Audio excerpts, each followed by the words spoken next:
remarkable, isn't it? 200 years old, yet so fresh, so vivid.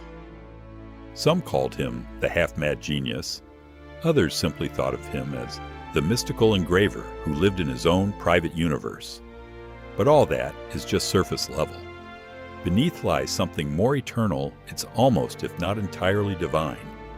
You see, Blake was not simply seeing things. He was arguing about something. Through fire etched on copper plates and poems that feel like lightning bolts, he was making a claim about reality itself. A dangerous claim. One that says imagination is not fantasy, but truth. That what we call the real world might be the shadow, not the substance. And here is the strange part. The same London that dismissed him as unstable now places him among the greatest poets and artists who ever lived. The rebel they ignored became the prophet they quote in school books. The man buried in an unmarked grave now hangs in the Tate in the British Museum. So what happened? Well, let's go back to where it all began.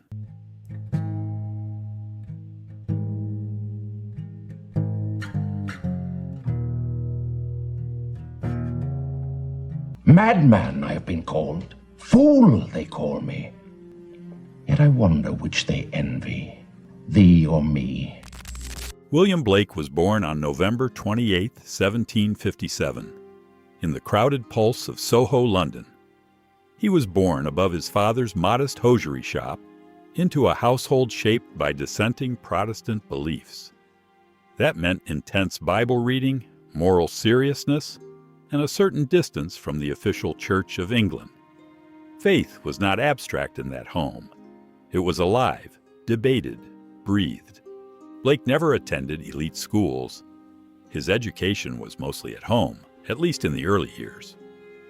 By age 10, he received some formal instruction, but it quickly became clear that traditional schooling and William Blake were not going to be lifelong companions. He was not built for repetition and conformity. He was built for vision.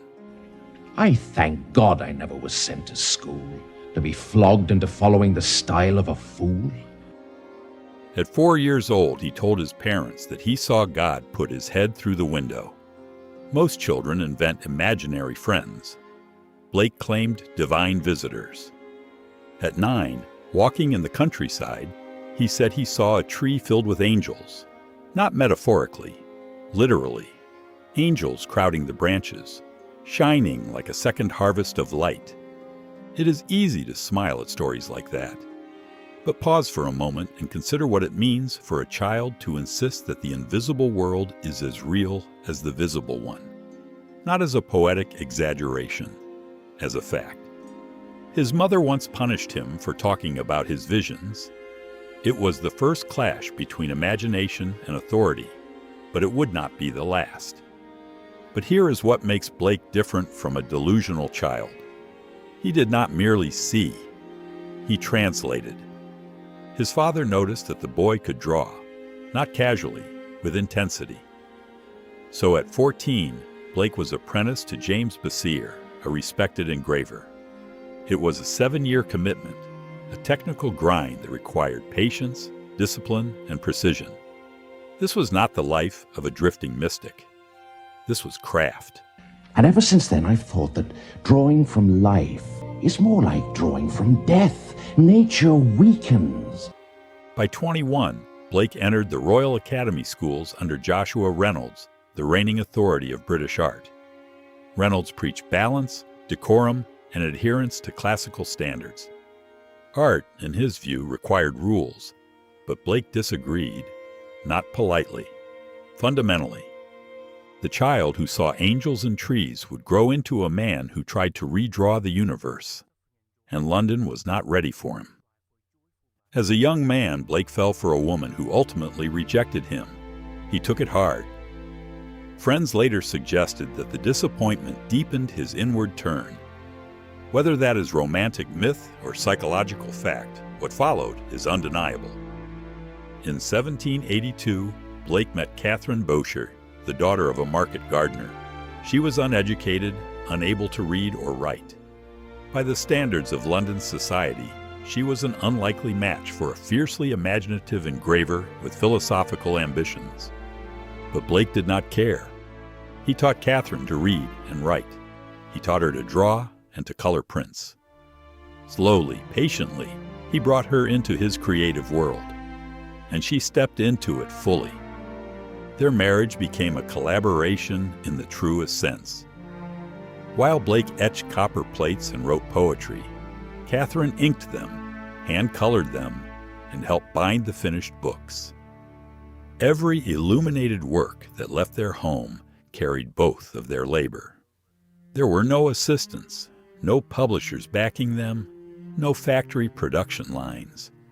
Just two people hunched over plates and pigments, building a universe by hand. They had no children. In a way, their books were their children. When times were hard and money was scarce, Catherine reportedly said she hardly saw her husband because he is always in paradise, but it didn't last. But dearest to my heart was my brother Robert, Bob. When he was ill and the pain grew too much to bear, he would cry out. Blake's brother Robert died young in 1787 from tuberculosis. The loss devastated him. Yet even here, the mystical thread continued. Blake claimed that as Robert died, he saw his spirit rise joyfully from the body. Later, he said that Robert's spirit revealed to him the method of illuminated printing. Blake developed a technique that fused poetry and image into a single act of creation. Instead of writing text and then handing it off to a printer for typesetting, he wrote and drew directly onto copper plates with a resist medium. The plate was then etched so that both words and images rose together from the surface. Each page could be printed and then hand-colored. In 1789, he published Songs of Innocence. But in 1794, he expanded the collection into Songs of Innocence and of Experience. Here, Blake reveals something central to his worldview. Reality is built on tension.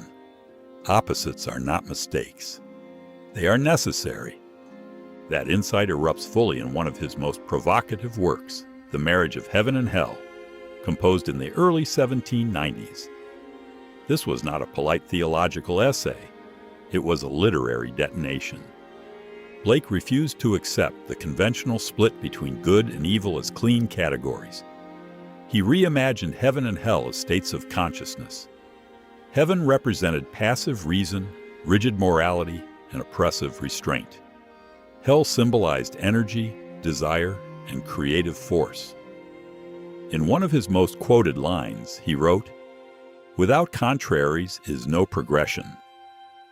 In it, Blake dared to suggest that what society labels as evil may contain the very vitality needed for renewal. He inverted the moral hierarchy, portraying devils as voices of energy and angels as guardians of sterile order. It was shocking, irreverent, and impossible to ignore, and so began his persecution. Despite his originality, Blake struggled financially for most of his life. Engraving jobs paid the bills barely. His own books sold in tiny numbers. Patrons were inconsistent. Recognition was rare. In 1800, he accepted an invitation from the poet and patron William Haley to move to the countryside village of Feltham. On paper, it looked promising. Fresh air, fewer distractions, and steady work. But in reality, it became suffocating. Haley admired Blake but did not fully understand him. He expected reliable craftsmanship, not cosmic prophecy. Blake began to feel reduced to a decorative artisan rather than a visionary. Then came a more serious crisis. In 1803, Blake was accused of sedition by a soldier named John Schofield. The charge stemmed from an altercation in which Blake allegedly shouted, "Damn the king!" In an era when loyalty to the crown was not a trivial matter, such words could carry severe consequences. He was put on trial for treason. Imagine the irony. A man already dismissed as eccentric now faced the machinery of the state. If convicted, his life could have been irreparably damaged. He defended himself vigorously and was acquitted. But the episode left scars. It confirmed what he already sensed. To live by vision is to stand at odds with power. Back in London, he continued working. He produced some of his most technically refined illustrations, including his haunting engravings for the Book of Job. In those images, suffering and revelation intertwine. Aye, who can paint an angel? Michelangelo could. How do you know? I know, for I sat for him. I am the Archangel Gabriel. Oh, you are you? In fact, late in life, he received a commission from John Linnell to illustrate Dante's Divine Comedy. Blake approached the task not as a subordinate illustrator, but as a fellow visionary conversing across centuries.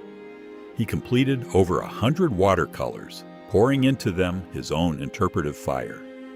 But here is the philosophical hinge of his life. Blake never recalibrated his vision to gain approval. He did not dilute his mythology to make it digestible, or trim his imagination to fit the tastes of the market. He once wrote, "I must create a system, or be enslaved by another man's." And so he created his world, but at a huge cost. From financial instability, social misunderstanding, legal trouble, and long stretches of neglect, Blake persisted through it all. But the alternative for him would have been spiritual suffocation.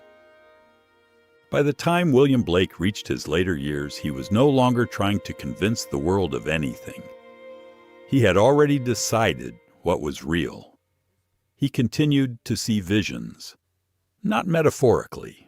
He spoke of angels, prophets, and even something he called the ghost of a flea, which he sketched with unsettling intensity.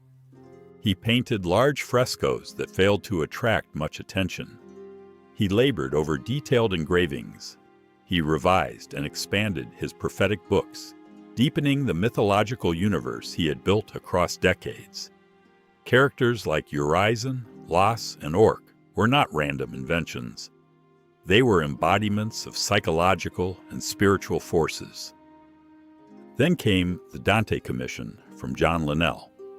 Illustrating the Divine Comedy near the end of his life felt almost symbolic. He worked on those illustrations until his final days. Blake died on August 12, 1827. He was not wealthy. He was not widely celebrated. He was not surrounded by institutions praising his genius. He was, by most external measures, a marginal figure. Accounts say he spent his last moments singing hymns, speaking of paradise, comforting Catherine rather than seeking comfort himself. He was buried in an unmarked grave. But in the decades after his death, something shifted. Admirers began to gather his scattered works. Alexander Gilchrist wrote a biography that reframed Blake not as a madman, but as a misunderstood visionary. The pre-Raphaelite artists found in him a spiritual ancestor. Victorian readers rediscovered his poetry. Jerusalem took on a life of its own, eventually becoming an unofficial anthem of England. The art world that once dismissed him began to claim him, and today, his illuminated books are studied in universities. His original prints sell for extraordinary sums. Museums protect his fragile pages behind glass. Scholars parse his mythology with seriousness once denied him. In the end, his fire outlived the skepticism. So what makes William Blake's visions feel so undeniable, and why did he have to die poor? Because he saw too much. He saw way too far into the future. But perhaps that is the final lesson. Eternity is not impressed by immediate applause. It waits. It tests and reveals. In the end, Blake trusted that the fire he carried was real, even when the room stayed dark. And eventually, the room caught fire too.